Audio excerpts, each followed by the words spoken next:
नई व्यवस्था में नया 33% without touching SCs and STs, ये करिएगा तो क्रांतिकारी कदम होगा इस देश में।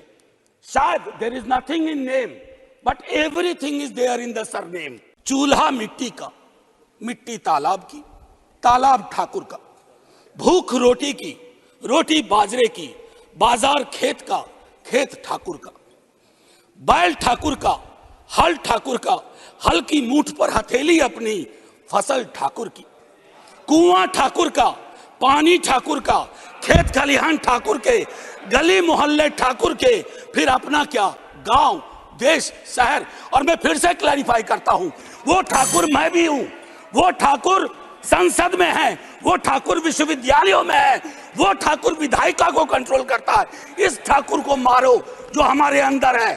प्रोफेसर मनोज झा। शुक्रिया मैडम, शुक्रिया आपके वहाँ होने के लिए भी।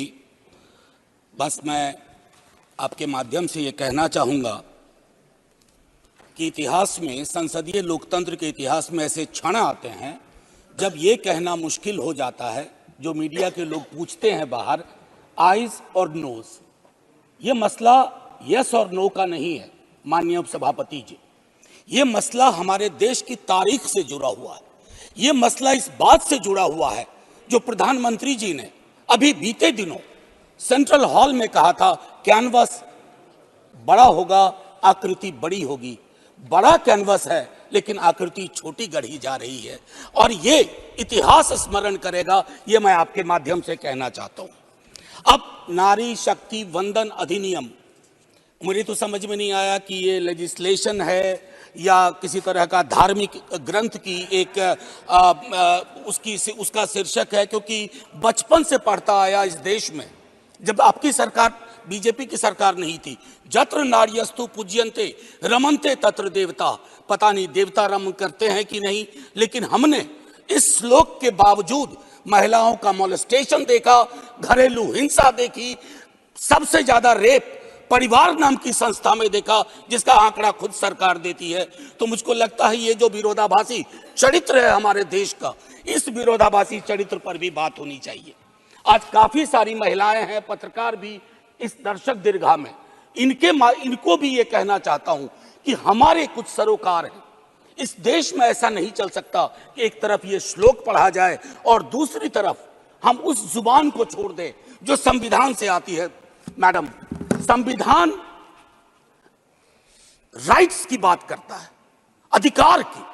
हमारी वोकैबुलरी को क्या होता जा रहा है, अधिकार दया की श्रेणी में नहीं आएगा, लेकिन पूरा का पूरा जो टेक्सचर देखता हूं वो दया की श्रेणी में बात होती है, अधिकारों की बात कभी दया से नहीं होगी।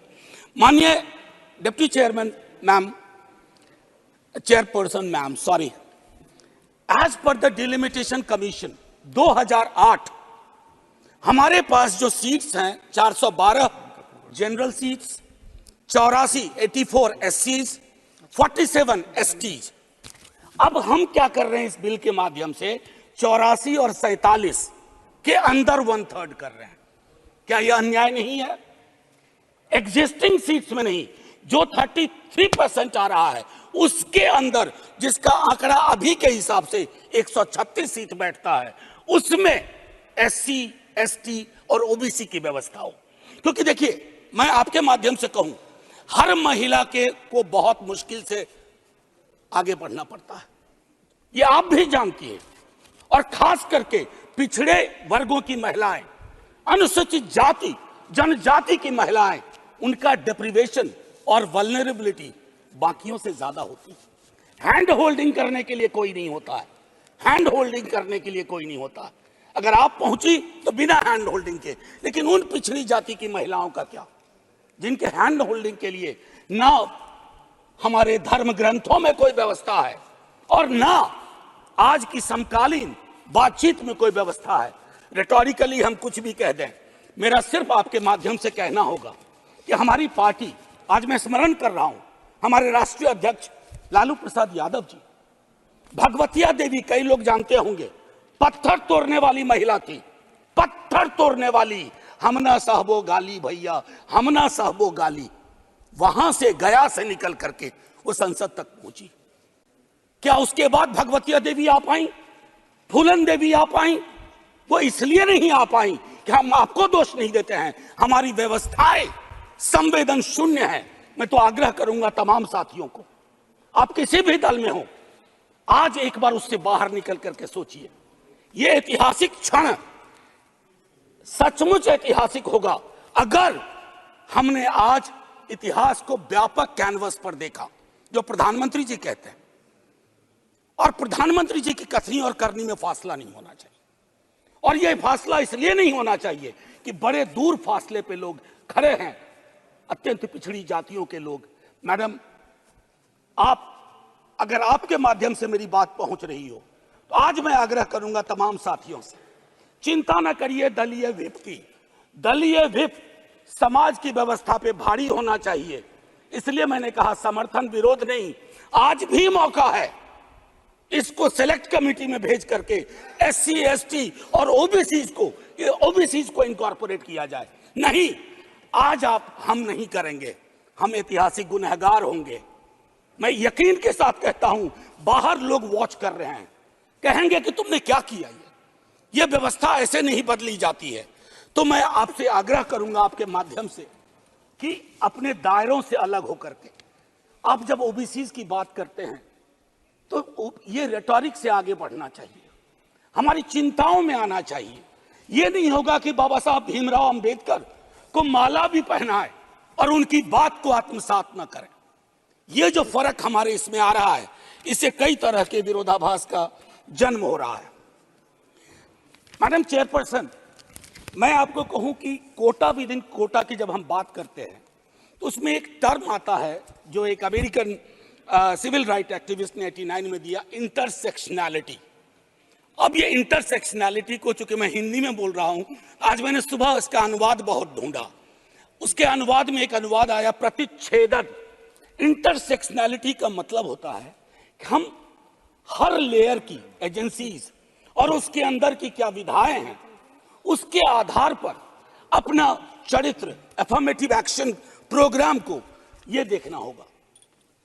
जो खास करके वंचित समाज की महिलाएं हैं, मैं उनके बारे में कहूं, आपको एक बार अपना नजरिया साफ करना होगा।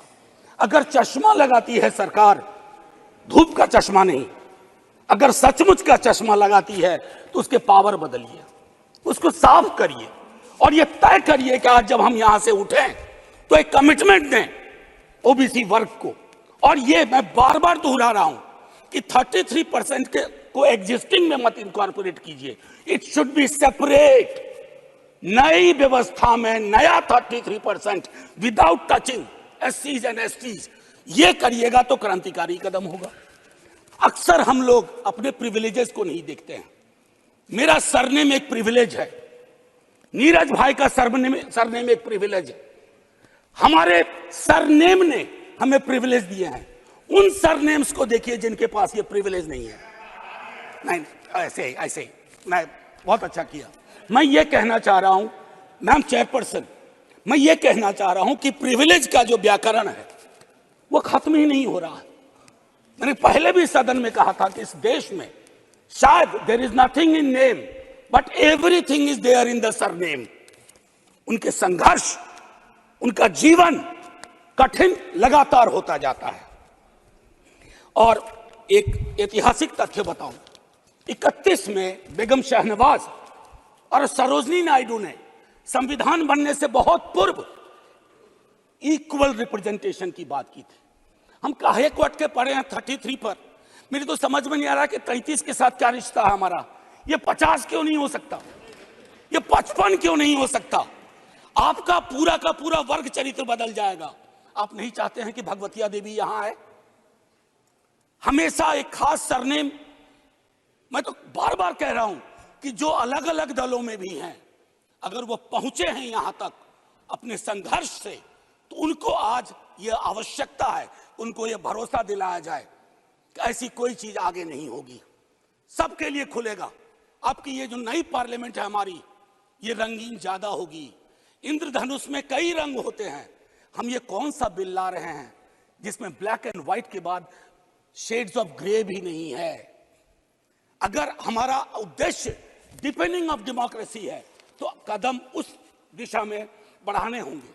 मैंने पहले भी कहा था कि 2010 में हमारा रिप्रेजेंटेशन देखिए, उसमें हमने SC, ST, OBCs and minorities की बात की थी। और हम इसलिए नहीं कर रहे हैं, हम चाहते हैं कि वर्ग चरित्र बदले, संसद सचमुच में प्रतिनिधित्व की संस्था बने, जिसमें सबके आकार हों, सबकी शक्लें हों।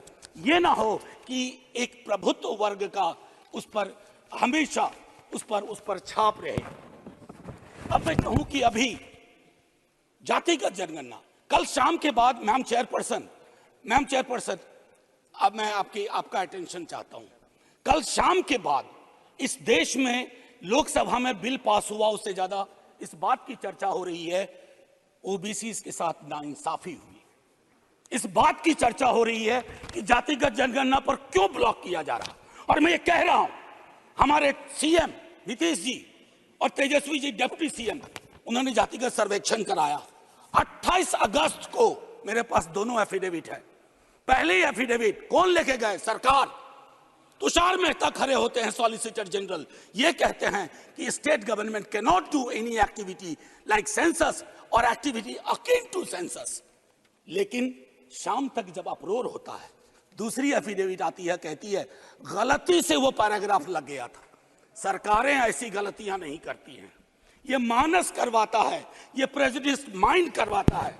मैम चेयरपर्सन, बस ज्यादा नहीं लूंगा। मैंने कई संशोधन दिए हैं मैडम चेयरपर्सन, मैंने कई संशोधन दिए हैं। उन संशोधनों पर भी सरकार विचार करे। हाथ जोड़ के कहता हूं, आपका कुछ भी नहीं बिगड़ेगा, हृदय विशाल रखना चाहिए।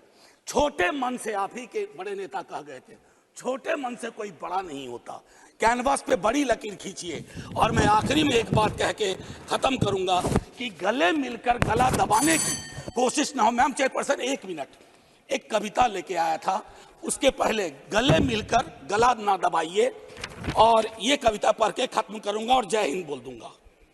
ये ओम प्रकाश वाल्मीकि जी का है। इसमें जो प्रतीक हैं वो किसी जाति विशेष के लिए नहीं है, क्योंकि हम सब के अंदर एक ठाकुर है जो न्यायालयों में बैठा हुआ है, विश्वविद्यालयों में बैठा हुआ है, संसद की दहलीज को वो चेक करता है। तो कविता कुछ यूं है, चूल्हा मिट्टी का, मिट्टी तालाब की, तालाब ठाकुर का, भूख रोटी की, रोटी बाजरे की, बाजार खेत का, खेत ठाकुर का, बैल ठाकुर का, हल ठाकुर का, हल की मूठ पर हथेली अपनी, फसल ठाकुर की, कुआं ठाकुर का, पानी ठाकुर का, खेत खलिहान ठाकुर के, गली मोहल्ले ठाकुर के, फिर अपना क्या, गांव, देश, शहर। और मैं फिर से क्लैरिफाई करता हूं, वो ठाकुर मैं भी हूं, वो ठाकुर संसद में है, वो ठाकुर विश्वविद्यालयों में है, वो ठाकुर विधायिका को कंट्रोल करता है। इस ठाकुर को मारो जो हमारे अंदर है।